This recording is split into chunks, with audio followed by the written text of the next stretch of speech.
Today we're going to spend a few minutes discussing an issue which in fact is not an easily resolved issue, but is extremely important. And that is the need for those people who are driving cars to respect the laws of the city of Burlington, and in fact all communities, in terms of stopping at stop signs, stopping at red lights, and allowing people to cross the street where they have the right of way. And with us today we have Jane McDougal, who is an individual who has been very active in fighting for the needs of the handicapped. And one of the things that we're going to try to accomplish today is to allow people to understand how the streets and how crossing streets looks to a person who is visually handicapped. I think, Jane, why don't you say hello to the viewing audience?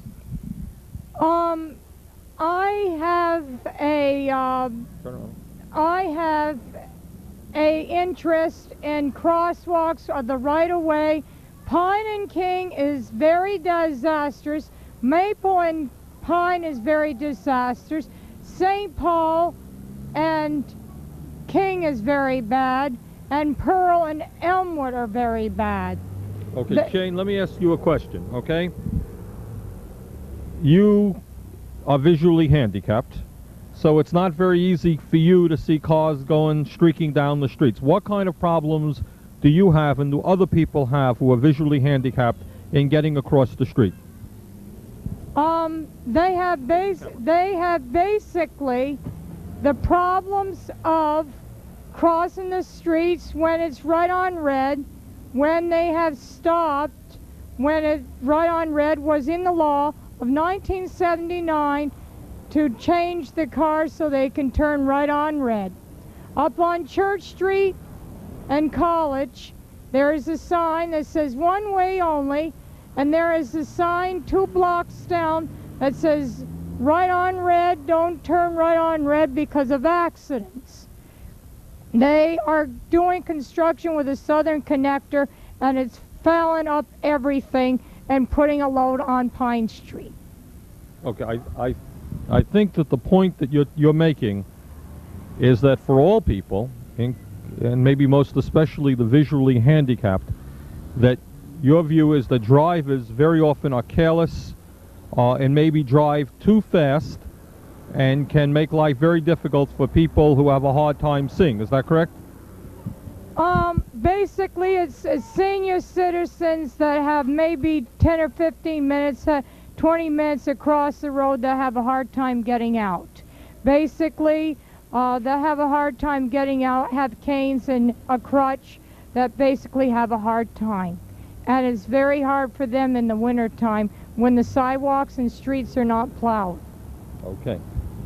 You know, I just want to add my 2 cents to say that, you know, I become really outraged, and I think many people do, when you see cars in a city where we should be traveling 35 or 40 miles an hour, zooming down the streets, ignoring stop signs, and basically just going too fast for the public good. We have children, and we have some kids who are watching us right now, right?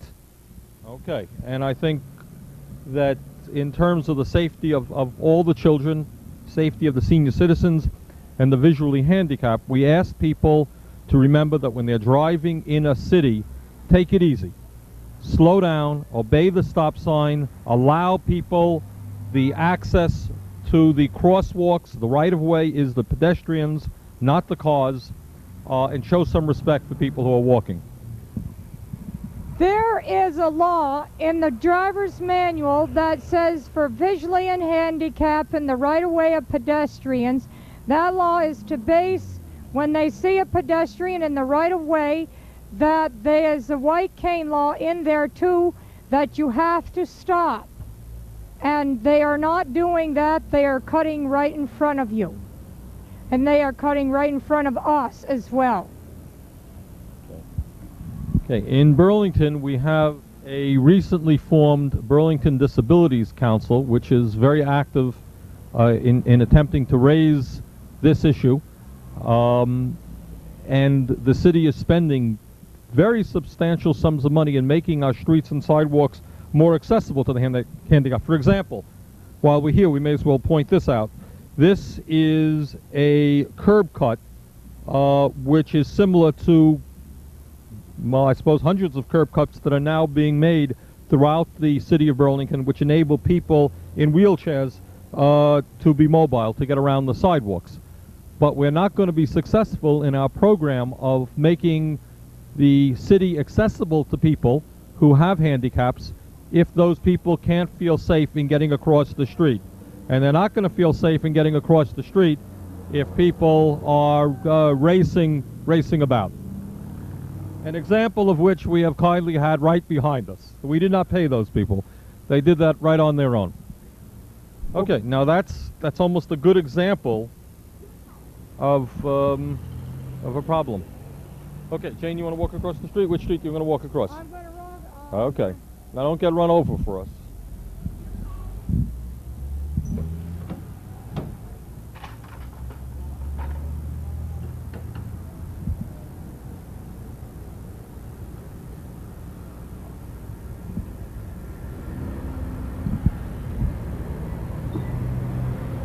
Great.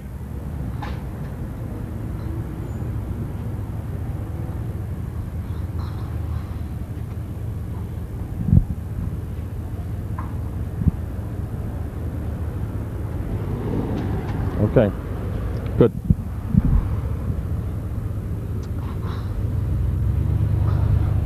Okay. Okay, I think what Jane is going to demonstrate the difficulties that somebody with a visual impairment has in crossing the street. Many of us don't really realize how difficult it is. So I think we'll just keep an eye on Jane and watch. Okay, this is good. Okay. Okay.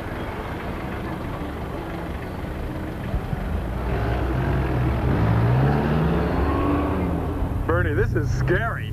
Yeah, I know. We're sitting here being very scared, and this is something that Jane and many hundreds of people throughout the state of Vermont do every single day. And they are... She's not walking in the... All right. Now. So Jane, you didn't walk in the crosswalk because that person was parked there? Is that right? That's right. All right, so Illegal park. that's an example of somebody who is illegally parked. Right there, who is blocking the crosswalk. Right. Well. And I think what ends up happening is that people don't realize what they're doing. Here's the situation outside the post office. Somebody just parks there for a moment while somebody goes in and mails a letter, and they don't mean any harm, no big deal. And yet what it means is that somebody like Jane or a child has got to then go around the outside and is subjected to a lot more difficulty and danger. That's right. Okay. And I gather that happens reasonably often? 365 days a year, 7 days a week. 365 days a year, 7 days a week, this presents a problem. And we're going to the post office or going across down to Pine Street, crossing the Handy's Market. It doesn't, and to the King and Elmwood Avenue. It doesn't make any difference in part of the city. They still cut in front of you. That's a very good example. Same way with elderly people. It takes them about 15 or 20 minutes to get across the road. How about the system in that they have in Montpelier with the bells? Do you know anything about that, Jane or Bernie? I did a thing one time with a group with the visually impaired and totally blind. They didn't want bells in the city of Burlington. They figure it would be a problem that you would have to go by the bells like you do down in Watertown Square, where I went to Perkins School for the Blind. They have bells there, and it's a law to have them because it's a residential area. And I went there for 2 years and 6 months to learn how to cross the road.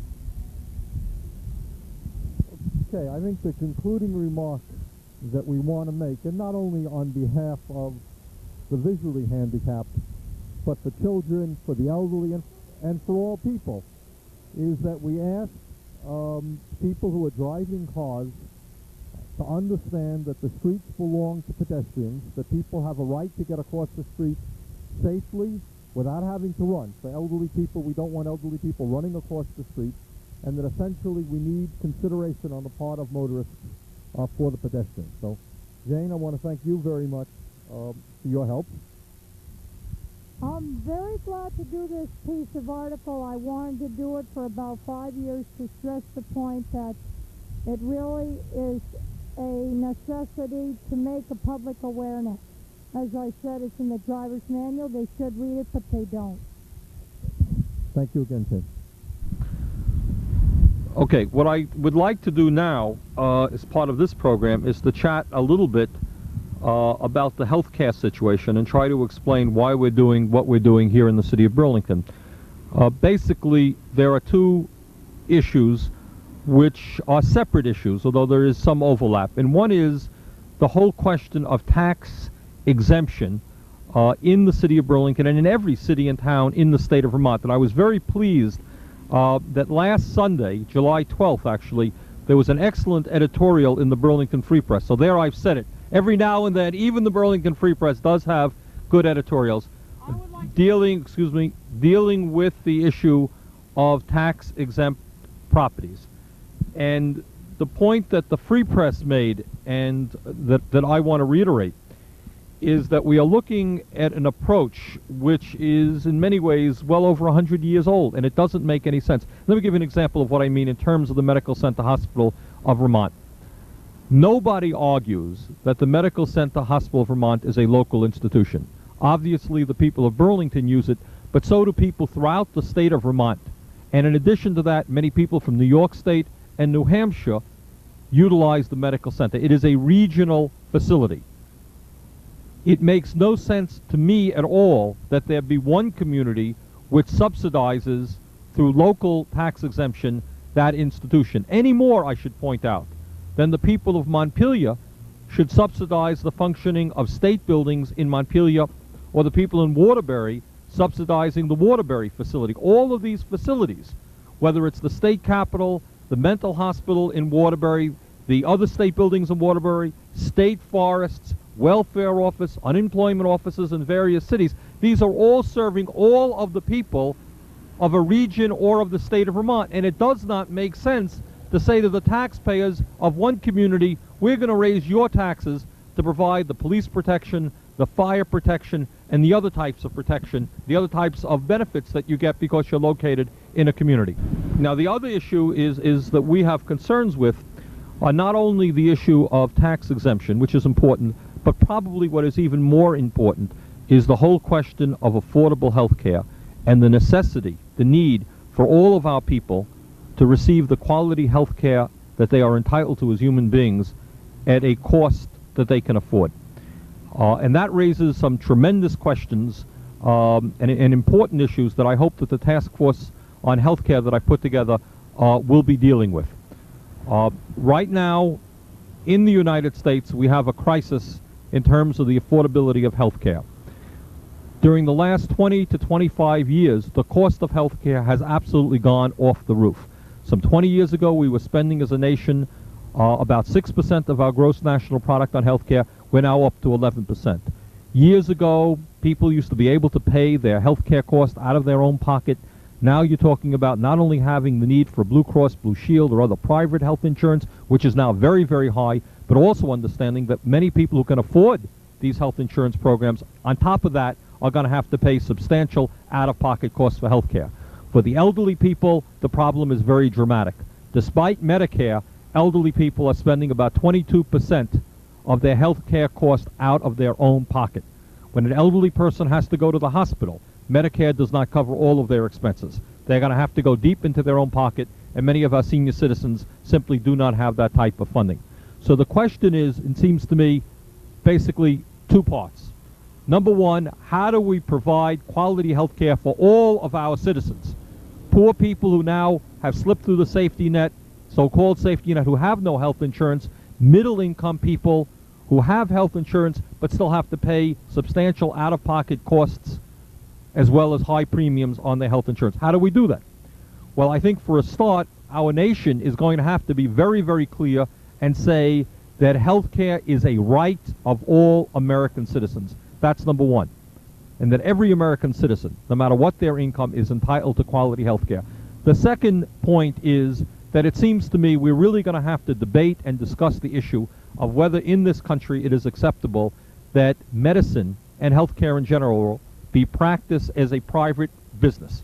It is no secret that while many, many physicians and people who practice medicine are some of the most decent people that one is going to come across, who are working day and night for the betterment of humanity, I think it is also fair to say that there are many people in the medical profession who see their jobs primarily as a business, no difference than any other corporation, and their job is to make as much profit as they can and as many dollars as they can.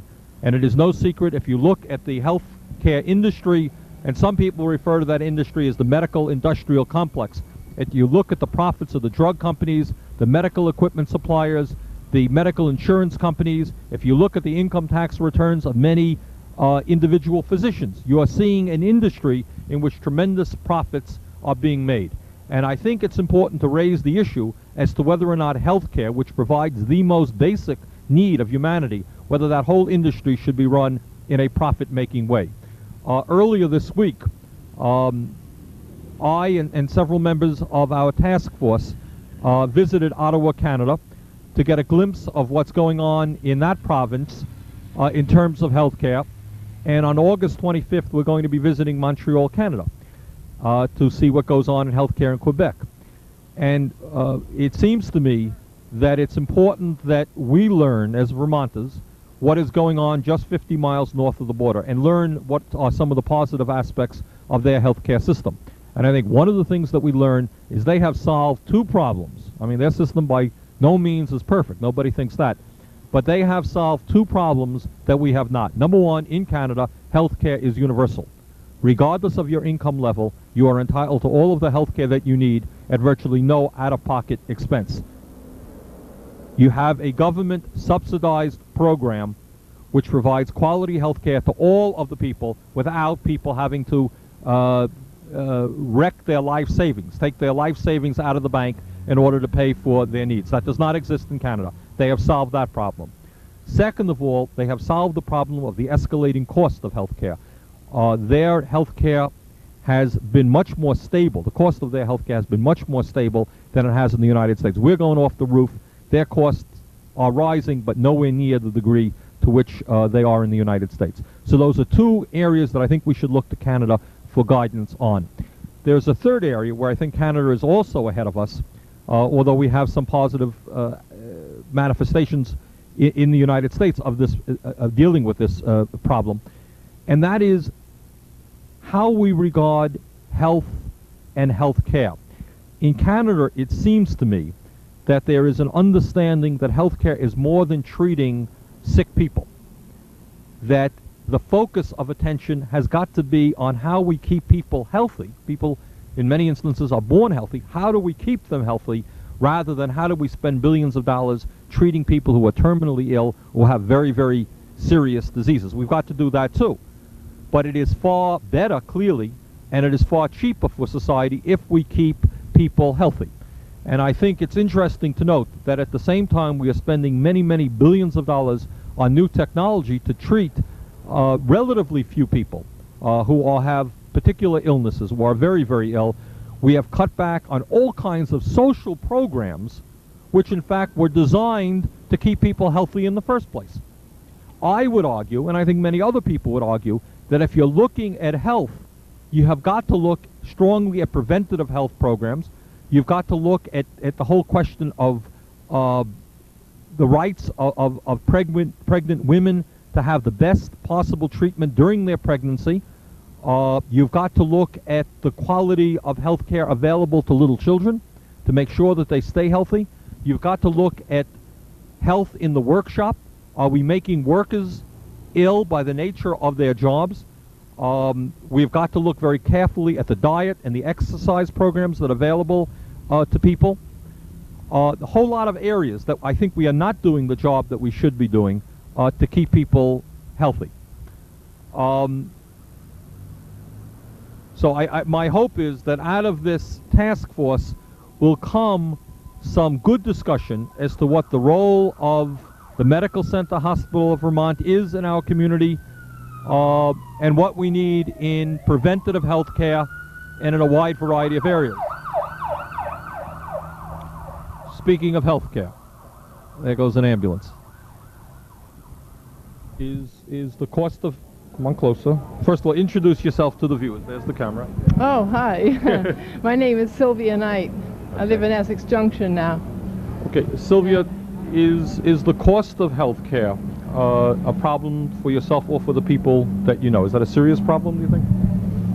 It's a problem at times. I do have coverage, but I think twice about going for treatment and who I go to.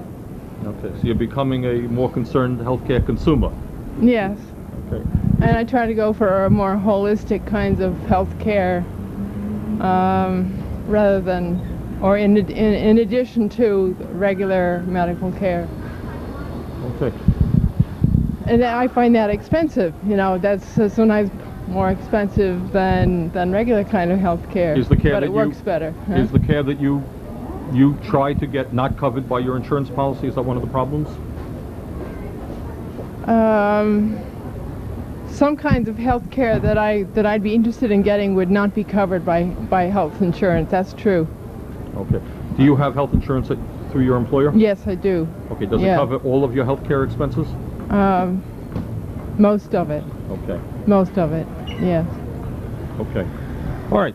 Anything you want to add on the issue of health care and the cost of health care?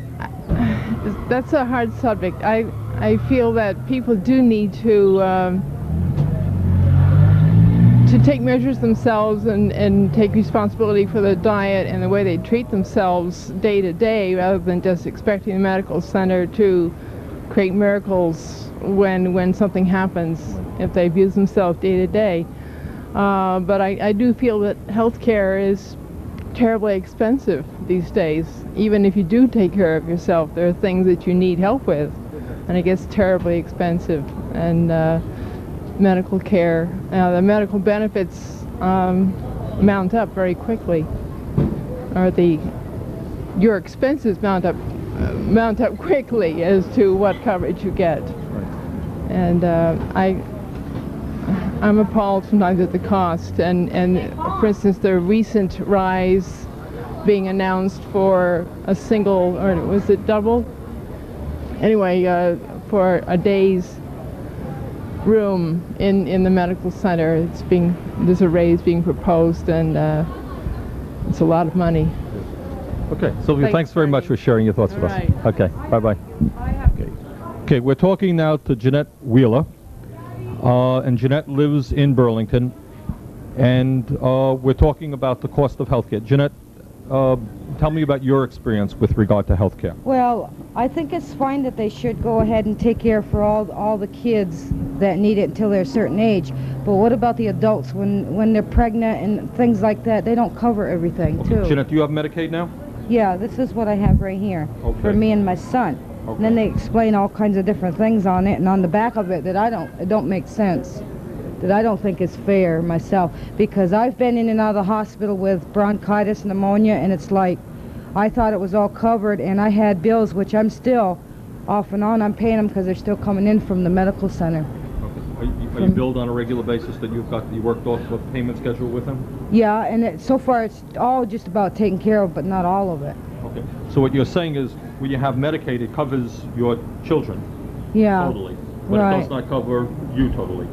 No. Okay. No. So on a limited income, you're having to make expenses, pay off. Yeah, but I didn't know at the time that I could take them into the welfare department and have them take care of them. So it's like I've been taking care of it myself. But still, I shouldn't even have to take it into them. I should be able to see that it's already taken care of, you know, because it's expensive to have children. It's expensive when you're sick and you can't afford, you know, to pay. And it's like, for me, I can't really afford to pay it at times because my income is not very, very high, you know, and I'm not eligible for anything else. So basically. The bills that you're paying are coming out of a limited income. Is that your point? Yeah. Oh, yes. Spending money that you need for other areas together. Right, for food. Okay, this is Debbie Turner, and her daughter's name is, what is your name? Leah. Leanne? Leah. Leah. Leah. Okay. Okay, Debbie, we're just talking about the cost of healthcare and the degree to which it's a problem for families and stuff. You want to make a few comments on that? Yeah, it's really high around here. I mean, just to go into a doctor's office, it costs you around $20 just to walk in the door. Does your Especially when you have small children, you have to go so often. There you go. If you keep doing that to your mom, she's going to have to go to the doctor immediately. Okay. Does your family are you fully covered in terms of insurance? Right now we do, yes. No, all right, but there have been times when you haven't been, or? Oh, yes. It's really hard because it just adds up so fast. And it's usually something unexpected, you know, so and it goes up, and every test costs separately, you know, it just skyrockets, and I'm really amazed that they can charge so much just to walk in the door. Is most of your experience that you're talking about in terms of doctors or the hospital or?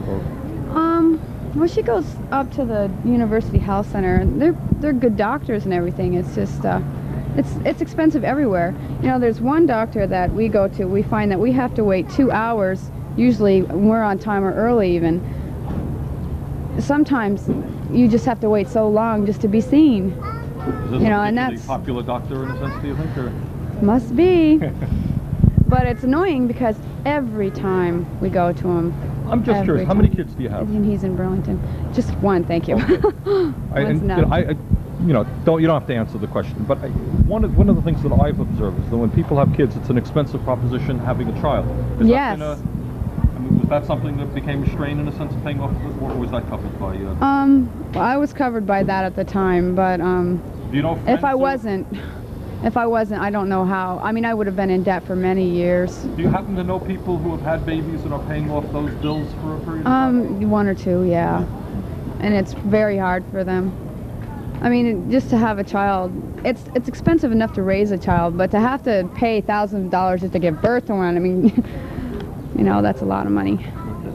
Okay, Debbie, thanks very much. Sure. Okay, I appreciate it. Come on, Leah. Bye-bye, Leah.